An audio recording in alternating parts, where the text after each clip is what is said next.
मैं डॉक्टर संदीपन कुमार आर्य ऑनलाइन कक्षा में आपका स्वागत करता हूं। बीए तृतीय वर्ष की इस कक्षा में हम बीए तृतीय वर्ष संस्कृत विषय के प्रथम प्रश्न पत्र पर अध्ययन कर रहे हैं। गीता के तीसरे अध्याय के 20 श्लोकों का अध्ययन किया जा चुका है। अब आज 21वें श्लोक से हम आगे बढ़ेंगे। प्रिय विद्यार्थियों, जैसा कि आप सबको पता है कि गीता का उपदेश भगवान कृष्ण ने अर्जुन को दिया था। कुरुक्षेत्र के मैदान में दोनों सेनाओं के बीच में खड़े रथ के ऊपर बैठे अर्जुन और कृष्ण के बीच में ये संवाद चल रहा है। आगे कहते हैं, यद्यदाचरति श्रेष्ठस्तद्देवतरो जनः स यत् प्रमाणम कुरुते लोकस्तदनुवर्तते। यहाँ पर भगवान कृष्ण अर्जुन को संबोधित करते हुए कहते हैं कि श्रेष्ठ जन संसार के लिए एक तरह से प्रकाश स्तंभ होते हैं, और जो महापुरुष हैं वो महापुरुषों पर धर्म और देश का भारी उत्तरदायित्व रहता है, और उन्हीं को देख करके जनता उनका आचरण करती है, उनका अनुगमन करती है, उनको देख करके ही जनता चलती है। इसीलिए भगवान कृष्ण ने यहाँ पर अर्जुन को कहा कि तुम यदि अच्छा करोगे तो लोग तुम्हारा अनुगमन करेंगे, और गलत करोगे तो तुम्हारा अनुगमन नहीं करेंगे। इसलिए कहा, यद यद आचरति श्रेष्ठः। श्रेष्ठ माने उत्तम पुरुष, यद यद माने जो जो, आचरति आचरण करता है, यानी बड़े आदमी का जैसा आचरण होता है तत्तद एव इतरो जनः, वैसे वैसे ही इतरह माने अन्य जो पुरुष है, यानी जो जनता है, प्रजा है, वह उसका अनुगमन करती है। दूसरी पंक्ति में कहा, स यत् प्रमाणम कुरुते, अर्थात वह श्रेष्ठ पुरुष जो प्रमाण कर देता है, प्रमाणित कर देता है,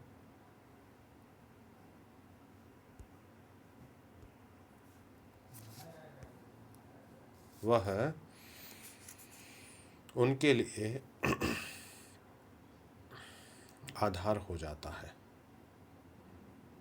यानी लोग उसका ही लोकः तद अनुवर्तते, लोग उसका ही अनुवर्तन करते हैं, अर्थात उसके अनुसार ही व्यवहार करते हैं।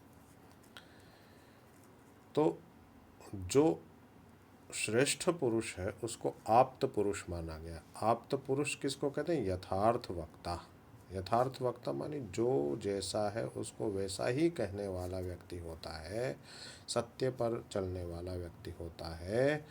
वह जो जो प्रमाण कर देता है या अपने जीवन में आचरण में लाता है, लोग उसी का व्यवहार करते हैं। इसलिए हमारे यहाँ पर उक्ति आती, महाजनो येन गतः स पंथा।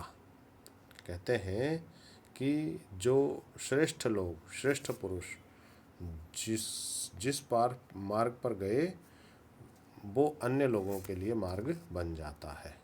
इसलिए श्रेष्ठ पुरुष उसे कहते हैं जिसका आचरण श्रेष्ठ होता है।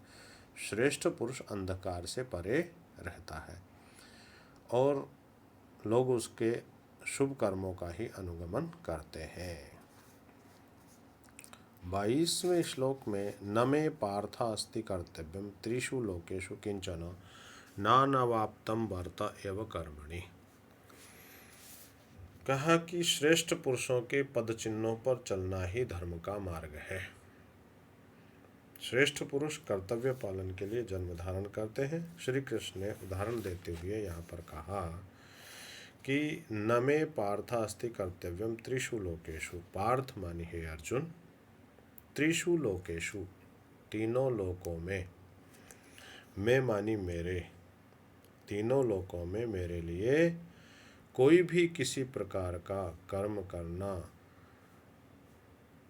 शेष नहीं है। और कोई भी न अवाप्तम अवाप्तव्यम वर्त एव कर्मणि च, और तथा कोई प्राप्त होने योग्य वस्तु अप्राप्त नहीं है। फिर भी कहता वर्त एव च कर्मणि, फिर भी मैं कर्म करता हूँ, कर्म में विचरण करता हूँ, कर्म में ही बरतता हूँ, कर्म का ही अनुगमन करता हूँ। तो यहाँ भगवान कृष्ण अर्जुन को ये संबोधित करते हुए कह रहे हैं कि देखो, यद्यपि तीनों लोकों में मेरे द्वारा कोई कर्म अब शेष नहीं बचा है, अर्थात मैं कर्म न करूँ तो भी कोई दिक्कत नहीं है, और कोई संसार की ऐसी वस्तु प्राप्त होने योग्य वस्तु नहीं है जो मुझे अप्राप्त नहीं है, अर्थात मुझे प्राप्त है। लेकिन फिर भी भगवान कृष्ण कहते हैं वर्त एव च कर्म, फिर भी मैं कर्म में ही बरतता हूँ, अर्थात कर्म में मैं लगा रहता हूँ। तो यहाँ पर श्री कृष्ण कहते हैं कि किसी कर्म से मैं बंधा हुआ नहीं हूँ, करने को कुछ न होते हुए भी मैं निरंतर कर्म करता हूँ। श्री कृष्ण ने अपनी कर्म कुशलता और तत्परता से प्राप्त करने योग्य सब कुछ प्राप्त कर लिया था, इसलिए ऐश्वर्य, धर्म, यश, श्री, वैराग्य और मुक्ति उनके लिए सदा सुलभ थी। सब कुछ प्राप्त करके भी उनकी जीवन वंशी से एक ही मधुर ध्वनि निकलती थी। श्री कृष्ण का जीवन सूर्य के भांति चलता था। कला, कुशलता, सम्यक ज्ञान सहित नियमित और संयमित कर्म करके श्री कृष्ण ने जगत को कर्म का मार्ग दिखाया। वे किसी भी समय कर्म से असावधान नहीं थे, और जो कर्तव्य कर्म आगे आता था उसे पूरा करने के पीछे कभी वे पीछे नहीं हटे। अब 23वें श्लोक में कहा, यदि ही यह हम न वर्तेयम जातु कर्मण्य तंद्रितः मम वर्तमनो अनुवर्तन्ते मनुष्या पार्थ सर्वशः। यहाँ पर अर्जुन को संबोधित करते हुए कहते हैं कि संसार के जो लोग हैं, संसार में रहने वाले जो सामान्य जन हैं, उन सब के लिए स्वयं के प्रेरणा बनने में जो दृष्टांत श्री कृष्ण ने उपस्थित किया है, उसमें हेतु का कथन करते अर्जुन से कहते हैं, कहा कि यदि ही अहम न वर्तेयम जातु कर्मणि अतंद्रितः, यदि मैं आलसी होकर के, अर्थात यदि मैं सावधान हुआ कदाचित कर्म न करूं, या आलसी होकर के कर्म करना बंद कर दूं, तो हे पार्थ वर्तम अनुवर्तन्ते मनुष्य पार्थ सर्वशः, तो क्या होगा, मनुष्य सब प्रकार से मेरे बर्ताव का ही अनुसरण करेंगे। अर्थात जैसे मैंने कर्म करना बंद कर दिया तो संसार के लोग भी कर्म करना बंद कर देंगे। इसीलिए तीनों लोकों में यद्यपि मेरे पास कोई कर्म करने के लिए शेष नहीं है, लेकिन फिर भी, और नई कोई ऐसी वस्तु है जो मुझे प्राप्त नहीं हो सकती, लेकिन फिर भी मैं कर्म में बरतता हूँ। क्यों बरतता हूँ? क्योंकि यदि मैं आलस्य से युक्त होकर के कर्म करना बंद कर दूं, तो हे पार्थ, संबोधित किया पार्थ सर्वशः, सब ओर से मनुष्य मेरा ही अनुगमन करेंगे, अर्थात मैं कर्महीन हो जाऊं तो लोग भी कर्महीन हो जाएंगे। इसलिए कहा कि हे पार्थ मानी हे अर्जुन, यदि मैं जातु, क्योंकि सावधान हुआ कदाचित कर्मणि न वर्तेयम अतंद्रिता, अगर मैं आलसी होकर के कर्म न करूं तो हे पार्थ मनुष्य सर्वशः वर्तेयम म वर्तमनुवर्तन्ते, मनुष्य सब प्रकार से मेरे बर्ताव का ही अनुगमन करेंगे, इसलिए कर्म करना आवश्यक है। अब 24वें श्लोक में कहा कि यदि उत्सेदीर्य में लोका न कुर्यात् कर्म चेदहम शंकरस्य च कर्ता स्याम उपहिन्यामिमः प्रजाः। अब भगवान श्री कृष्ण अर्जुन को कहते हैं कि यदि मैं कर्म न करूं तो इसका विषम प्रभाव पड़ेगा और प्रजा की पूरी व्यवस्थाएं कैसी हो जाएंगी, छिन्न भिन्न हो जाएगी, अव्यवस्था फैल जाएगी। इसलिए कहा चेत अहम कर्म न कुर्याम, उत्सीदेयुः इमे लोका न कुर्याम कर्म चेत अहम, यदि मैं कर्म न करूं कहा चेदहम, यह पद जो पहली पंक्ति के अंतिम पद है चेदहम है, देखिए तो यह है संधि विच्छेद करेंगे तो चेत अहम, अहम मानी मैं, चेत मानी यदि, यदि मैं, न मानी नहीं, कर्म कुर्याम, यदि मैं कर्म न करूं तो क्या होगा, उत्सीदेयु इमे लोका, उत्सीदेयु रिमे लोका, उत्सीदेयु रिमे लोका ये पद है, तो उत्सीदेयु विसर्ग है और र विसर्ग में बदल जाता है और र में ई है वो इमे है, तो उत्सीदेयु इमे लोका। कहा कि अगर मैं कर्म न करूं तो ये लोग कैसे हो जाएंगे, उत्सीदेयु हो जाएंगे, नष्ट हो जाएंगे, अर्थात भ्रष्ट हो जाएंगे, अर्थात कर्तव्य पथ से विचलित हो जाएंगे। और शंकरस्य च कर्ता श्याम, और मैं शंकर का करने वाला हूं,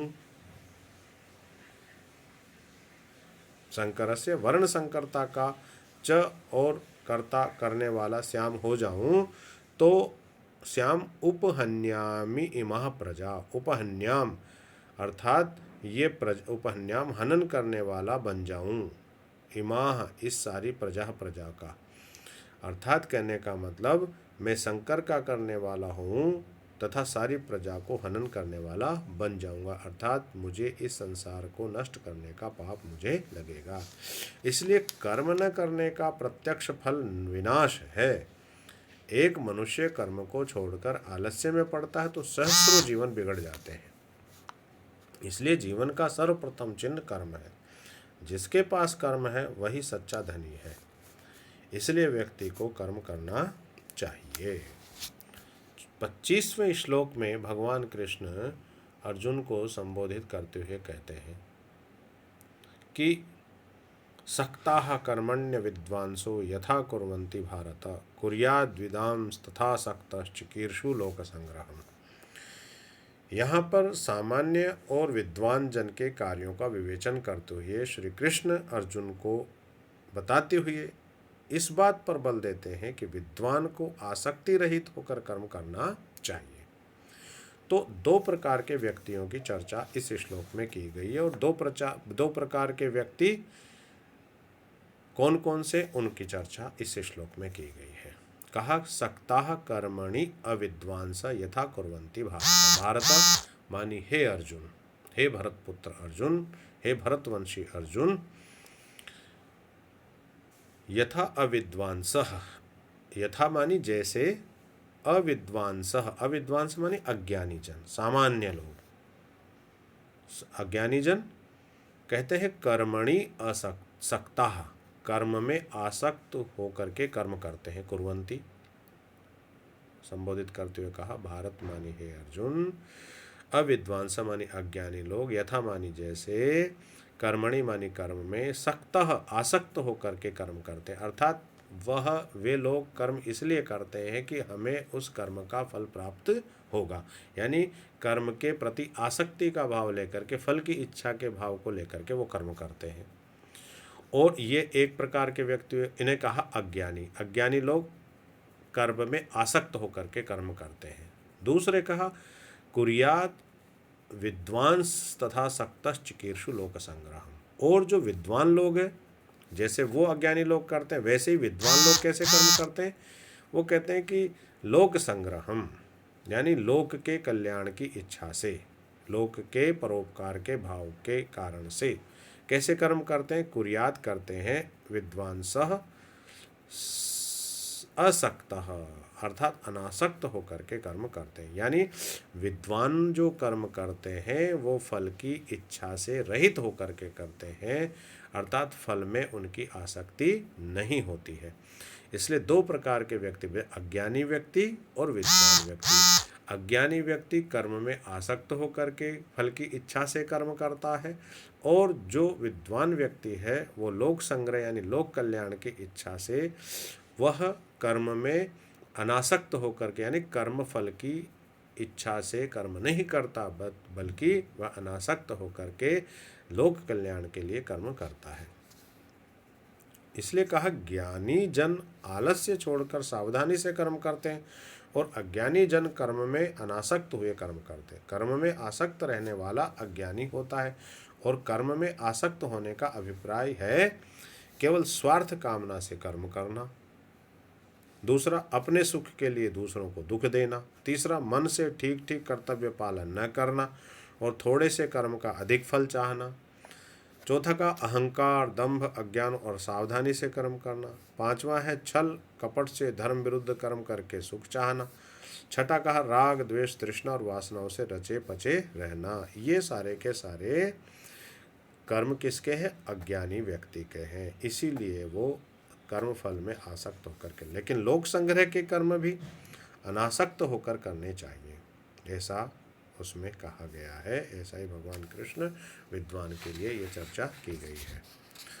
अब 26वें श्लोक में कहा कि न बुद्धि भेदम जनयेद अज्ञानम कर्म संगिनाम जोशेद सर्वकर्मणि विद्वान युक्त समाचार। अब भगवान कृष्ण यहाँ पर कहते हैं कि ज्ञानी पुरुष और जो अज्ञानी पुरुष है उन दोनों को उनकी समझ के अनुसार ही कर्म करने देना चाहिए और किसी भी व्यक्ति को उनके कर्म में किसी प्रकार का व्यवधान उत्पन्न नहीं करना चाहिए। भगवान कृष्ण कहते हैं, देखिए उनकी भाषा में, न बुद्धि भेदम जनयेत अज्ञानाम कर्म संगिनाम। अज्ञानाम मानी अज्ञानी व्यक्तियों के, कर्म संगिनाम कर्म में आसक्ति रख करके जो कर्म करते हैं उन लोगों में न बुद्धि भेदम यानी बुद्धि में भ्रम, भेद मानी बुद्धि भेदम मानी उनके जो वो कर्म कर रहे हैं उनमें किसी प्रकार का भेद उत्पन्न, भ्रम उत्पन्न नहीं करना चाहिए। और कहा गया जोशेद सर्वकर्माणि विद्वान युक्त समाचार, और योग युक्त होकर सब कर्मों को अच्छी प्रकार करता हो उनसे भी करा। यानी जो ज्ञानी पुरुष है, योग युक्त पुरुष है, वो सब कर्मों को अच्छी प्रकार करता हुआ उनसे भी यानी अज्ञानियों से भी कर्म कराए। तो यहाँ पर आत्मा, प्रकृति और पुरुष की चर्चा करने वाले बहुत होते हैं संसार में और सबके सिद्धांत प्राय भिन्न भिन्न होते हैं। केवल सिद्धांत की चर्चा करने वाले ज्ञानी जन आत्मा अथवा परमात्मा को आचरण में नहीं उतारते। ज्ञान की पवित्र चर्चा करके जो पापमय आचरण नहीं छोड़ता और फिर भी ब्रह्म को जानने का दावा करता, वह बुद्धिभेद बढ़ाता है। इसलिए गीता ज्ञानी जनों के लिए सावधानी से व्यवहार करने का उपदेश करती है। अज्ञानी जन कर्मों में इस प्रकार आसक्त रहते हैं कि वे जो कुछ करते हैं उसी को सर्वोत्तर मान बैठते हैं। ऐसे कर्मासक्त नर नारियों को ज्ञान, भक्ति तथा कर्म का उपदेश देना व्यर्थ हो जाता है। प्रायः ऐसे मनुष्य अपनी ही हट रखते हैं अथवा नई नई बातें सुनकर श्रुति भ्रांत हो जाते हैं, उनकी बुद्धि विचलित हो जाती है और वे कुछ भी करने योग्य नहीं रहते। इसलिए अज्ञानी जनों का ब्रह्म ज्ञान बड़ा भयंकर होता है। जो कुछ करता है ब्रह्म करता है, सब में वही ब्रह्म है, मैं ब्रह्म हूँ, ऐसा ब्रह्म ज्ञानी आदि विद्वान कहते हैं। इसलिए बुद्धि भेद से तात्पर्य यह हुआ कि बुद्धि भेद से अनेक मतभेद खड़े हो जाते हैं। धर्म का पथ आंखों से ओझल हो जाता है, ज्ञान में स्थिरता नहीं रहती, बुद्धि में चंचलता भर जाती है। धर्म के भिन्न भिन्न सिद्धांत कहने सुनने से भी बुद्धि भेद बढ़ता है। धर्म के संबंध में भ्रांति होने का एक बड़ा कारण यही है कि धर्माचार्य और साधारण पुरुष अपने ही सिद्धांत को बड़ा और श्रेष्ठ कहते हैं। इसलिए श्रेष्ठ जन सदा सावधान, निश्चित और नियमित संयमित रहकर कर्म करता रहे। कर्म करते भी हैं। बुद्धिमत्ता, निपुणता, सात्विकता से उनके कर्म ज्ञान में बन जाते हैं। इस प्रकार से भगवान कृष्ण अर्जुन को उपदेश देते हुए 27वें श्लोक में आगे कहते हैं, प्रकृति क्रियमाणानि गुणैः कर्माणि सर्वशः अहंकार विमूढ़ात्मा कर्ताहमिति मन्यते। वो कहते हैं कि अज्ञान से कर्म का बंधन कैसे हो जाता है, ये इस श्लोक में बताया गया। कहा प्रकृति क्रियमाणानि गुणैः कर्माणि सर्वशः, सर्वशः सब ओर से, सभी संपूर्ण कर्म प्रकृति है, प्रकृति के, गुण ही गुणों से, कर्म मानी क्रियमाणानि होते हैं, अर्थात संपूर्ण कर्म प्रकृति के गुणों से होते हैं। लेकिन अहंकार विमूढ़ात्मा यानी अहंकार से युक्त मोहित हुआ व्यक्ति, अज्ञानी व्यक्ति कर्ता अहमिति मन्यते, ऐसा मानता है कि मैं ही इन सब कर्मों का करने वाला हूँ। तो यहाँ पर कहा सभी कार्य प्रकृति के गुणों से होते हैं। जैसे अग्नि, आकाश, वायु, जल, पृथ्वी, ये 5 तत्व, तथा इनके जो सूक्ष्म है शब्द, स्पर्श, रूप, रस, गंध, पांचों विषयों का नाम कार्य है। तो बुद्धि, अहंकार, मन तथा 10 इंद्रियों का नाम करण है। ब्रह्मांड में कार्य और करण द्वारा ही संपूर्ण कर्म होते हैं। प्राणी की देह, इंद्रियों और अंतःकरण में जो विचार उठते हैं और उनसे जो कर्म होते हैं वे सत्व, रज, तम गुण के अनुसार होते हैं।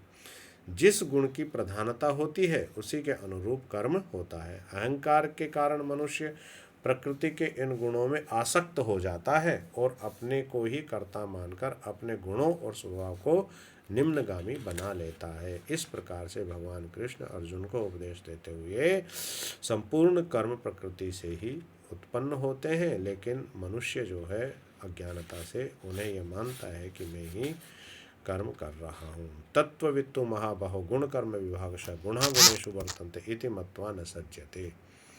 आगे कहा कि 28वें श्लोक में कि अज्ञान से कर्म का बंधन बताने के बाद अब इस पद्य में यह बताया जा रहा है कि ज्ञान से कर्म का बंधन टूट जाता है, अतः प्राणी को तत्ववेत्ता होना चाहिए। अब कहा तू महाबाहु। अब यहाँ पर अर्जुन को संबोधित करते हुए उसका संबोधन महाबाहु यानी महान शक्तिशाली, महान भुजाओं वाले अर्जुन, गुण कर्म विभागयो यानी 2 विभाग हैं, गुण विभाग और कर्म विभाग।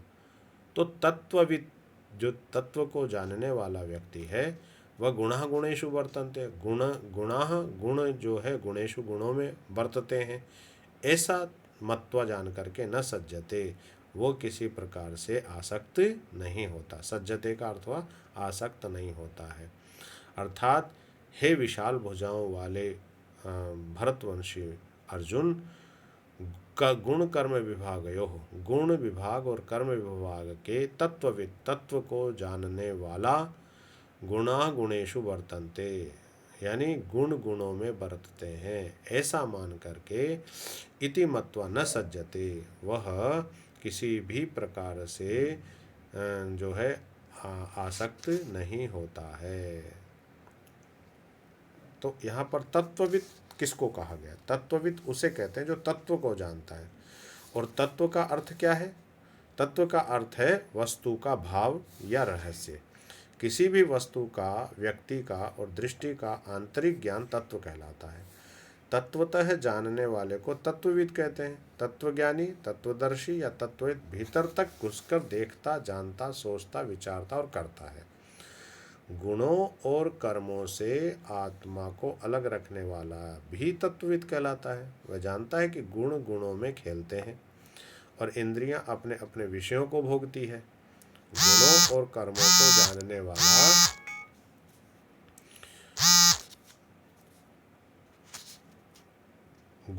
कर्मों को जानने वाला धीरे धीरे सब उलझनों से निकल जाता है। इसलिए वह कर्मों द्वारा गुणों का शासन करता है और अनासक्त होकर के योग से गुणातीत होकर आचरण करता है या विचारण करता है।